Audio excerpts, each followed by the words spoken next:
जगतपुर के बीच ये क्रूज चलेगा। क्रूज का सफर 7 से 8 किलोमीटर का होगा। 20 से 30 यात्रियों के बैठने की इसमें क्षमता होगी।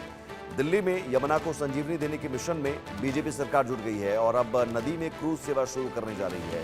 सोनिया विहार से जगतपुर तक 6 किलोमीटर के जलमार्ग पर यह क्रूज चलेगा, जिससे न केवल पर्यटन को बढ़ावा मिलेगा बल्कि यमुना को भी नया जीवन मिलने की उम्मीद है। दिल्ली पर्यटन एवं परिवहन विकास निगम DTDC ने इस परियोजना के लिए योग्य ऑपरेटर की तलाश में निविदा जारी की है, टेंडर जारी किया है और प्रस्ताव के मुताबिक इस क्रूज सेवा में 2 सोलर या इलेक्ट्रिक बैटरी से चलने वाली नावें होंगी, जो सोनिया विहार से शुरू होकर जगतपुर शनि मंदिर तक जाएंगी और फिर वापसी करेंगी।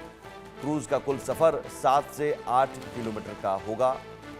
Delhi Jal board, inland waterways authority of India, Delhi Vikas Pradhikaran और बाढ़ नियंत्रण विभाग मिलकर इस परियोजना को अमली जामा पहनाने जा रहे हैं।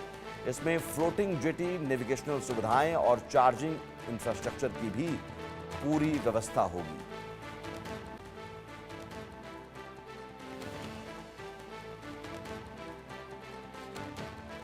तो पहले तो यमुना नदी की साफ सफाई का काम जोर शोर से चल रहा है और अब क्रूज चलाने की तैयारी। आदित्य हमारे साथ जुड़े हुए हैं यमुना घाट से। आदित्य, आज से करीब 1 महीना पहले तक या हम 15 दिन पहले तक दिल्ली वासी यही सोच रहे थे कि कम से कम यमुना नदी साफ हो जाए, ये भी बहुत बड़ा सपना है जो पूरा हो जाएगा। लेकिन अब क्रूज चलाने के बाद और यकीनन ये ऐसा सपना है जो शायद दिल्ली वासी देखने की हिम्मत नहीं जुटा पा रहे थे।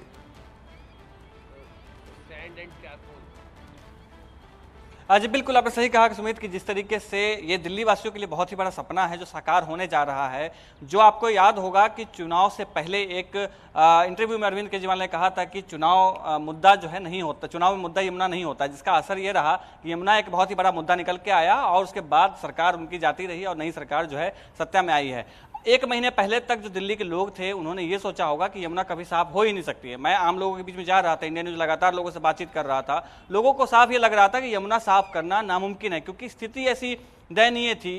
तो इससे लग रहा था लोगों की यमुना साफ करना एक दूर की कौड़ी है, दिल्ली अभी बहुत दूर है। लेकिन जैसे सरकार बनी उसके बाद जो भाजपा की नई रणनीति के बाद में जिस तरीके से पूरे रेखा गुप्ता की सरकार जब आई और रेखा गुप्ता अपने पूरे मंत्रिमंडल के साथ में यमुना घाट पे आरती करने के लिए पहुंचे, उसके बाद तस्वीरें बदली। उससे पहले ही मशीनें लगा दी गई थी, जो हमने तस्वीरों में दिखाई थी, हमने वीडियोज दिखाए थे, हमने खबरें दिखाई थी कि किस तरीके से पूरा यमुना जो है साफ सफाई करने का प्रयास में जो लगा हुआ है, किस तरीके से कोशिशें की जा रही ताकि जो सॉलिड वेस्ट है यमुना से वो हटाया जा सके। लेकिन अभी जहाँ पे मैं मौजूद हूँ वहाँ पर एक चीज तस्वीर दिखाना बेहद जरूरी है कि आपको सुबह फिर से झाग आपको दिखाई दे रहा है। ये सवालिया निशान खड़ा करता है कि किस तरीके से अभी, क्योंकि अब ना तो छठ का समय है, ना ही अक्टूबर सितंबर का महीना है कि जिस वक्त वो झाग दिखाई देता है। लेकिन अभी आप देखेंगे कि कालिंदी कुंज घाट पे, क्योंकि अभी आपको थोड़ा सा कम झाग दिखाई दे रहा होगा, लेकिन सुबह के समय में भरपूर झाग था। पूरे नदी में आप देखेंगे कि चारों तरफ आप झाग ही झाग आपको दिखाई देगा।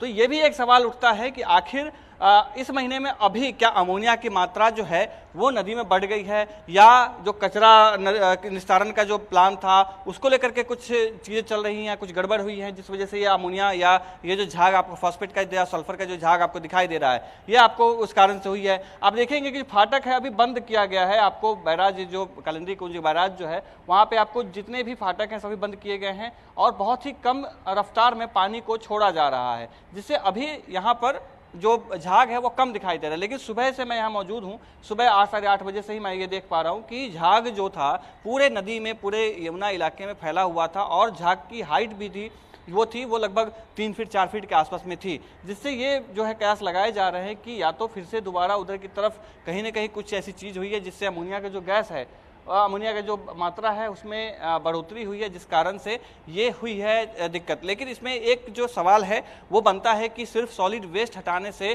काम नहीं चलने वाला, काम उसमें आपको जो केमिकल वेस्ट है, जो इस तरीके के वेस्ट जो इस तरह की झाग उत्पन्न कर रहे हैं, या जो बायोलॉजिकल ऑक्सीजन डिमांड जो है वो बढ़ा रहा है यमुना नदी के अंदर में, उसको लेकर के भी सवाल खड़े कर रहे हैं कि क्या ऐसी स्थिति है जिस वजह से ये इस तरह की स्थिति उत्पन्न हो रही है। आप झाग देखेंगे, झाग एक सवाल ये निशान खड़ा करता है। झाग के ऊपर में आपको एक ब्लैक सी पट्टी दिख रही होगी, जो आपको कीड़ा टाइप का कोई कीड़ा चल रहा उस तरीके का आपको दिखाई दे रहा होगा। वो कीड़ा नहीं, वो केमिकल वेस्ट है, जो केमिकल होते हैं, जो तेलीय पदार्थ होते हैं, वो केमिकल वेस्ट है।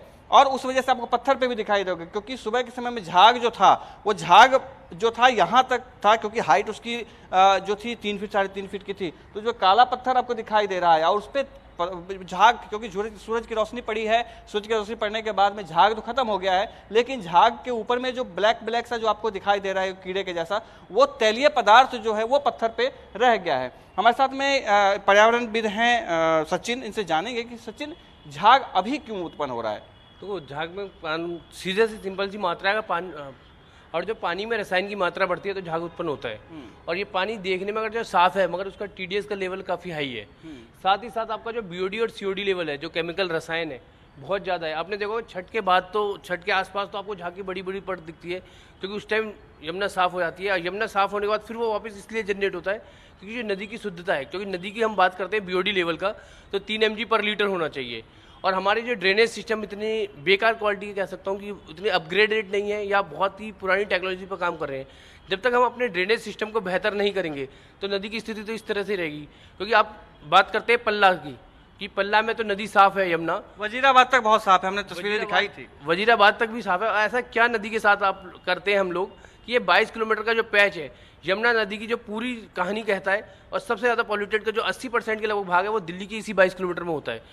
मैं सुमित एक बात आपको क्लियरली बताता हूं कि पूरे दिल्ली में ये जो सचिन बता रहे हैं कि 22 किलोमीटर का जो पैच है, जहां पर यमुना सबसे ज़्यादा गंदगी इसमें आती है, इसमें 27 नाले हैं जो बताए जाते हैं, जिसमें कुछ नाले बंद हो चुके हैं और 22 उसमें बहुत ही बड़े नाले हैं। जैसे जो पहला नाला मिलता है वो नजफगढ़ नाला जो है, जिसको साहिबी नदी कहते थे, और किसी समय में साहिबी नदी अब नजफगढ़ नाला बन गया, क्योंकि इतना उसका कचरा उसमें गया है और वो इस तरीके से बहाव उसका ज़्यादा है कि पूरे यमुना को सबसे ज़्यादा नुकसान करता है। और दिल्ली का सबसे अंतिम जो नाला है वो शहादरा ड्रेन कहते हैं, शहादरा नाला, जो नोएडा में आकर के मिलता है। जो दिल्ली के जितने भी केमिकल वेस्ट है, जितनी फैक्ट्रीज हैं, उन सब का नाला के जो वेस्ट है वो वहीं आकर के मिलता है, जिससे नोएडा का जो इलाका है वो भी गंदा होता चला जाता है। आप देखेंगे कि चारों तरफ आपको जो नदी का बेल्ट है, जिसको डूब क्षेत्र कहते हैं, जो जहाँ पे कंस्ट्रक्शन का काम नहीं होता है, वहां पूरे डूब क्षेत्र में पानी आपको बिल्कुल ही नहीं दिखाई देगा। पानी की जो मात्रा है वो बहुत ही संकुचित हो चुका है। आपको उधर देखेंगे जो पक्षी आपको दिखाई दे रहे हैं वो पक्षी चील हैं, क्योंकि यहाँ पे डेड बॉडीज भी होती है जानवरों के, क्योंकि कई ऐसे पक्षियां हैं जो पक्षी हैं जो यहाँ पानी पीते हैं और वो बीमार पड़ते हैं और मर जाते हैं, उनकी डेड बॉडी वहाँ पर रहती है। कई ऐसे जानवर हैं जिनकी डेड बॉडी वहाँ पे आपको मिलेगी।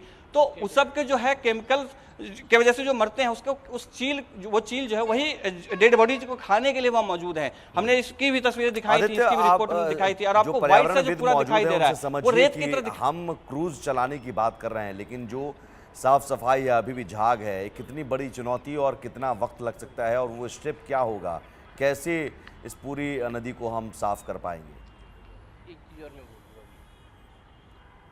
सचिन, एक सवाल आया है आपके लिए कि जो क्रूज चलाने की बात चल रही है, क्योंकि जो 22 किलोमीटर का लंबा जो नदी है और उसकी डिस्टेंस है, जिस तरीके से गंदगी है, तो क्या लगता है कि क्या क्रूज चलाना इतना आसान हो सकता है? किस तरह की मुश्किलें हो सकती है? देखो, मैंने भी बताया था, और इंडिया न्यूज़ की मुहिम की मैं सराहना करता हूँ, क्योंकि आपने पहले कुछ समय पहले एक वीडियो दिखाई थी जो मैन मेड बीच की है। गवर्नमेंट के पास सबसे अच्छा समय था, क्योंकि मैंने पहले भी बताया कि जब तक आपसी रणनीति नहीं होगी, तालमेल नहीं होगा, 25 दिन तक यहाँ पर डंप का एरिया पड़ा रहा। गवर्नमेंट का आप लोगों ने दिखाया, इतनी सूचना भी पहुंची, फिर भी गवर्नमेंट ने इसका कोई एक्शन नहीं लिया, क्योंकि उस समय सब जो हज़ारों टन यहाँ वेस्ट, प्लास्टिक का वेस्ट था, उसको अगर जब हम यहाँ से हटाते तो वो जो वेस्ट था, वेस्ट को यूज़ कर सकते हैं। क्योंकि फॉरेन में क्या होता है, जो आपके जो वेस्ट भी चीज़ है ना, बेकार पड़ी हुई चीज़ों, उसको एनर्जी में तब्दील करते हैं, या तो वो कंस्ट्रक्शन में या रोड के नीचे चीज़ें यूज़ की जा सकती थी। हम बात करते हैं व्यापार की, कि हम क्रूज से व्यापार करेंगे। व्यापार तो हमारा वो सेकेंडरी फेज है, क्योंकि अब हम अपना पहला फेज ही क्लियर करेंगे। अभी हमारा सिर्फ फोकस होना चाहिए नदी की कैसे दुरुस्त बनाया जाए, नदी को कैसे स्वस्थ किया जाए, क्योंकि नदी जो ऐसी चीज़ है जो हमारे स्वास्थ्य के प्रकृति के संरक्षण की तो ज़रूरत है ही, साथ साथ हमारा स्वास्थ्य बेहतर हो। स्वास्थ्य के साथ साथ लोग नहीं समझ रहे, इसको आपको इंडिया न्यूज़ के माध्यम से मैं मैसेज देना चाहूँगा। आपका सबसे बड़ा जो खतरनाक जो रसायन आपके शरीर में जा रहा है, आप ये देख सकते हैं, ये पत्थर, मैं कहूँगा कैमरा ने को दिखाए, ये पत्थर देखिए, पत्थर की हालात इतनी बुरी हो चुकी है कि, और यही वो पानी है तो आप जो ह्यूमन बॉडी में जा रहा है, तो आपके बॉडी के ऑर्गन्स की क्या हालत होती होगी। तो ये समझना होगा, जो दिल्ली में लोग अधिकतर बाहर से आए हुए हैं, अब वो लोग सिर्फ कमा रहे हैं, पैसा कमाने के लिए बाहर से आए हैं, और आप किसी भी एक छोटे से हॉस्पिटल, एक छोटी सी बीमारी के लिए जाते हैं तो वो लाखों रुपये दे देते हैं। तो अब ये चीज़ें समझना पड़ेगा लोगों को कि हम सिर्फ पैसा ही कमाने पे ना रहे, अपने स्वास्थ्य पे ध्यान दें। दूसरा सबसे मेजर मुद्दा है, हम क्रूज़ की बात करते हैं, हम क्रूज़ करेंगे, ठीक है, अच्छी बात है, करना चाहिए, बट हमारा जो पहला फेज़ है पहले फेज में मेरा मानना ये है कि सरकार को सब चीज़ें छोड़ के सिर्फ नदी को कैसे तहफुज़ किया जाए वो बढ़ाए, अपने एसटीपीज की जो कैपेसिटी है उनको बढ़ाएं, क्योंकि दिल्ली अभी जो हम प्लान बना रहे हैं अभी कुछ टाइम के लिए बना रहे हैं, बट हमें ये सोचना होगा 2040 तक की जो कैपेसिटी है, क्योंकि आपने देखा होगा 10-15 साल पहले दिल्ली की जनसंख्या क्या थी। 1993 में जो यमुना एक्शन प्लान आया था उस समय से लेके इन 32 सालों में दिल्ली की जनसंख्या 3 से 4 गुना बढ़ी है। अब 4 गुना जो सीवेज सिस्टम है, अभी की जो कैपेसिटी जो टोटल फ्लो हो रहा है, जो अभी जो दिल्ली जल बोर्ड सोच रहा है कि 964 MGD दिसंबर 2000 तक कर देंगे, उसके बाद ये चीज़ बेहतर हो जाएगी, मगर ऐसा कुछ नहीं है, क्योंकि दिल्ली का जैसे जैसे पॉपुलेशन बढ़ेगी सीवेज सिस्टम उतना ज़्यादा बेहतर हो गया।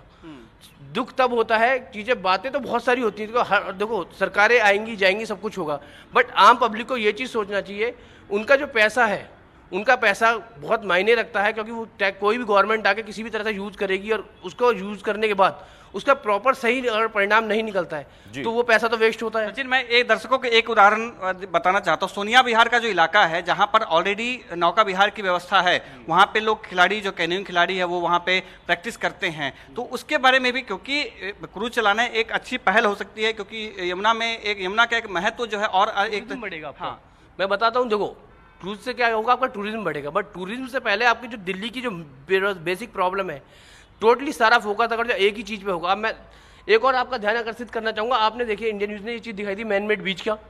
मैन मेड बीच अब तक ये साफ हो जाना चाहिए था, 7-8 दिन होने के बावजूद ये पानी रुका रहा था।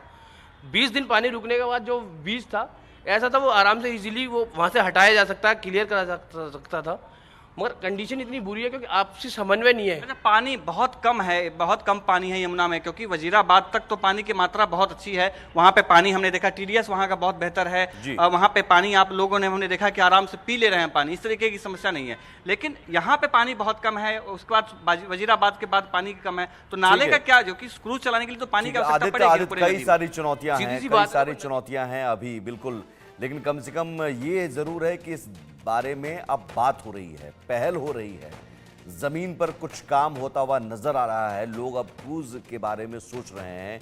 वक्त लगेगा, प्रधानमंत्री नरेंद्र मोदी ने भी कहा था कि मुश्किल जरूर है, वक्त लगेगा, लेकिन हम ये कर रहेंगे। तो ये इच्छा शक्ति की जरूरत थी यहाँ पर, और वो इच्छा शक्ति नजर आ रही है।